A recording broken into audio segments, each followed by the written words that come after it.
Hello दोस्तों, स्वागत है आप सबका आपके अपने यूट्यूब चैनल आज तक कोचिंग क्लासेस में। दोस्तों, हम देख रहे हैं रेशियो एंड प्रोपोर्शन के बहुत ही महत्वपूर्ण सवालों को। इसके पहले एक वीडियो में हम बहुत ही महत्वपूर्ण प्रश्नों को देख चुके हैं। इसी सीरीज में आगे बढ़ाते हुए आज भी हम रेशियो के कुछ महत्वपूर्ण सवालों को करेंगे। आज का हमारा पहला प्रश्न है, यदि a/2 बराबर b/3 बराबर c/5 हो तो 4a plus 3b minus c बटे में b का मान क्या होगा। हमको दे रखा है a/2 b/3 c/5।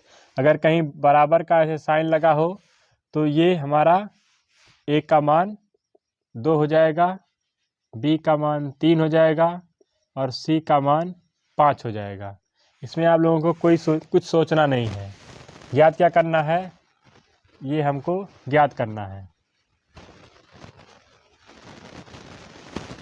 तो 4 a का मान कितना दे रखा है 2 प्लस 3 b का मान कितना दे रखा है 3 माइनस c का मान कितना है 5 अपान में b का मान कितना है 3।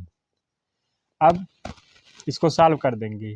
4 दूना 8 प्लस 3 तियाँ 9 माइनस 5 बटे में 3।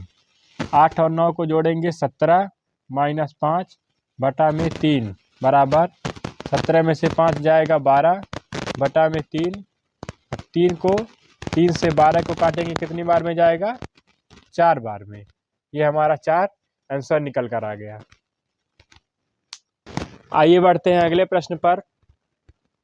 अगला प्रश्न क्या कह रहा है, यदि 2a बराबर 3b बराबर 4c हो तो a अनुपात b अनुपात c का मान ज्ञात कीजिए। कैसे करेंगे, अगर आपको कभी इस तरह का दे रखा हो बराबर में और बटे में न हो तो आप क्या करेंगे, 2a बराबर 3b बराबर 4c इस तरह का है तो 2 3 4 इन संख्याओं का आप एलसीएम निकाल लेंगे। एलसीएम कितना होगा, 2 3 4 का एलसीएम होगा 12। अब ज्ञात क्या करना हमको, a अनुपात b अनुपात c ये हमको फाइंड आउट करना है।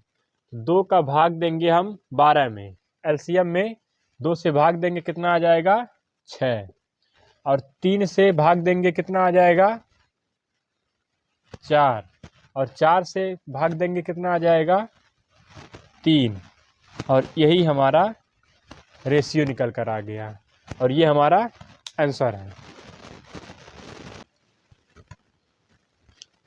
आइए बढ़ते हैं अगले प्रश्न पर। यदि a अनुपात b अनुपात c बराबर 2 अनुपात 3 अनुपात 4 हो तो a बटे b अनुपात b बटे c अनुपात c बटा a का मान क्या होगा। तो हमको दे क्या रखा है, a अनुपात b अनुपात c 2 अनुपात 3 अनुपात 4 ये हमको दे रखा है, ज्ञात करना है ये। तो a का मान कितना है 2, यहाँ a है b है तो 2 और b का मान 3 अनुपात b बटा में c तो b का मान कितना है 3, c का मान है 4 अनुपात c का मान है 4 और a का मान कितना है 2। ये आ गया। अब पिछली वीडियो में हम बताए थे कि अगर कहीं अनुपात दे रखा हो और संख्या बटे में हो तो नीचे वाले का एलसीएम निकाल लेंगे। इसका हम एलसीएम निकालेंगे कितना हो जाएगा, ये आ जाएगा 12। अब 12 को तीनों संख्या में गुणा कर देंगे, ये हम आ गया 12। अब 12 का गुणा करेंगे सब में, 3 से 12 जाएगा 4 बार में, 4 दूना 8 अनुपात 4 से जाएगा 3 बार में, 3 तियाँ 9 और 2 से जाएगा 6 बार में, 6 चौक 24 ये हमारा रेशियो निकल कर आ गया।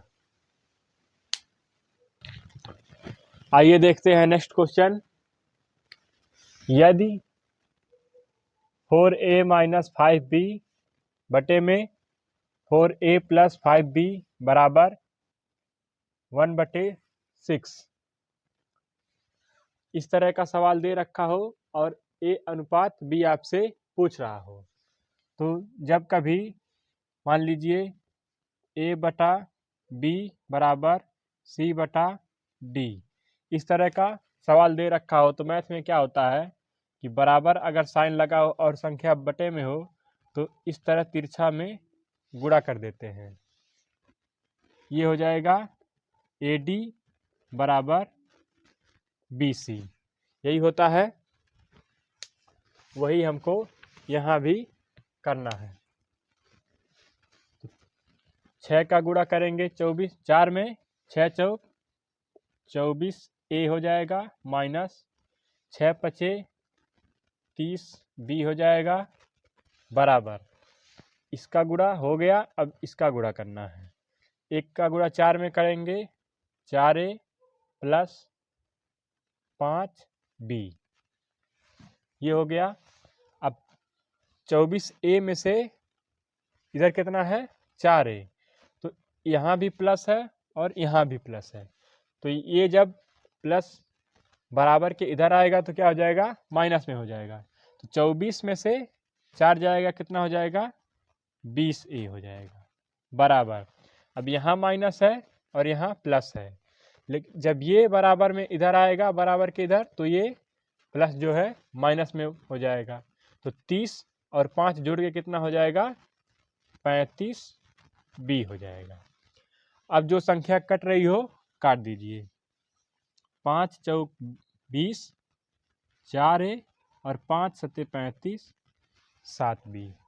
अब यह आ गया, अगर इस तरह आ जाए तो यहाँ देखिए A के सामने क्या है 7 है, तो A का मान कितना हो गया 7। अब ये जो बच रहा है ये B का मान, तो B का मान कितना हो गया 4, 7 अनुपात 4 हो गया A B का मान, और यही हमसे पूछ रहा है। आइए बढ़ते हैं अगले प्रश्न पर।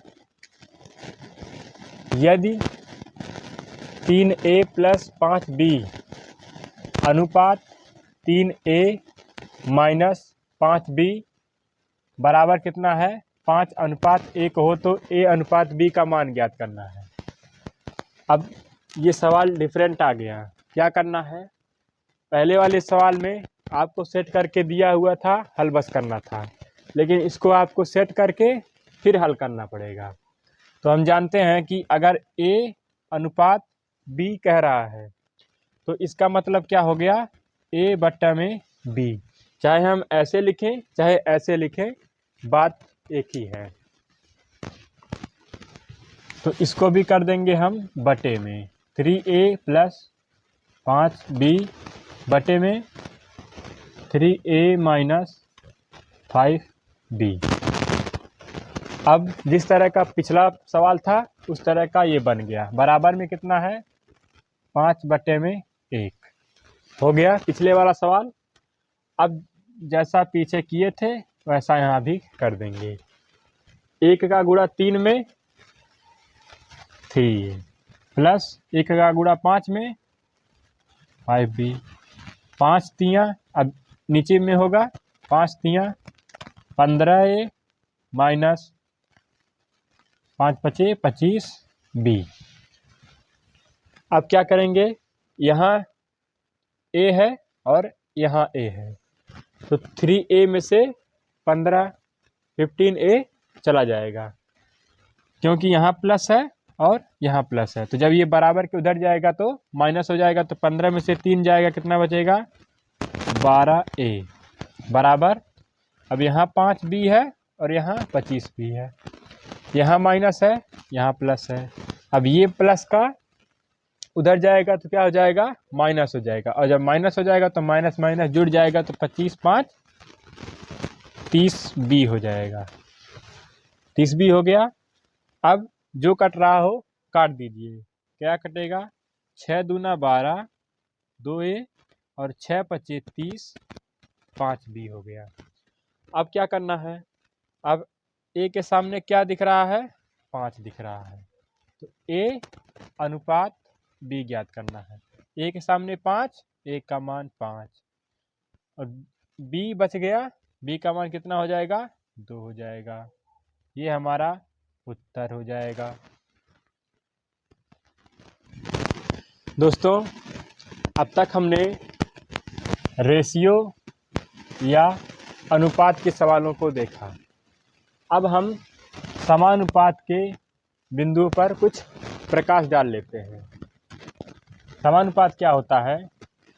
समानुपात का साइन ये होता है, 4 बिंदु होता है। इधर 2 अनुपात दिया रहेगा, इधर 2 अनुपात दिया रहेगा।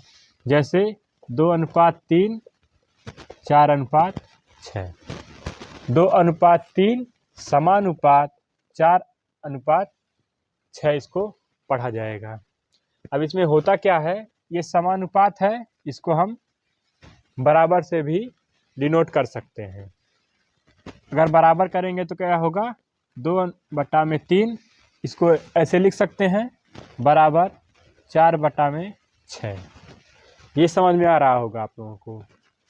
अब बराबर कब लगता है? जब इधर का मान और इधर का मान दोनों बराबर होता है। तो जब बराबर हो और संख्या बटे में दे रखी हो तो क्या होता है? तिरछा में गुणा होता है। तो 6 दूना 12 और 3 चौक 12। अब देखिए यहाँ बराबर, और अगर इस तरह दे रखा हो और आपको देखना हो कि बराबर है कि नहीं, तो क्या करेंगे? अंदर वाले का अंदर में गुणा और बाहर वाले का बाहर में गुणा करेंगे। तो क्या होगा? 6, 3 का गुणा 4 में करेंगे, कितना हो जाएगा? 12 बराबर 6 का गुणा 2 में होगा, कितना हो जाएगा? 12। यहाँ भी 12 बराबर 12 और यहाँ भी 12 बराबर 12। तो दोस्तों, समझ में आ रहा होगा आप लोगों को कि समानुपात क्या होता है। अब इसमें सवाल कैसे बनता है? मान लीजिए फर्स्ट सेकेंड समानुपात दे रखेगा और थर्ड फोर्थ, ये संख्या आपको दे रहेगा और पूछेगा क्या? प्रथमानुपात ज्ञात कीजिए। और अगर प्रथमानुपात दिया रहेगा तो द्वितीयानुपात पूछेगा। 1, 2, 3 कोई भी संख्या, 3 संख्या देख के और एक संख्या का मान आपसे पूछेगा। अगर यह सब पूरा दिया रहेगा तो तृतीयानुपात पूछ लेगा, चतुर्थानुपात पूछ लेगा। इस तरह के सवाल समानुपात में बनते हैं, जिसको हम नेक्स्ट वीडियो में करेंगे। दोस्तों, कैसा लगा वीडियो हमें कमेंट बॉक्स में ज़रूर बताएं। मिलते हैं नेक्स्ट वीडियो में। जय हिंद।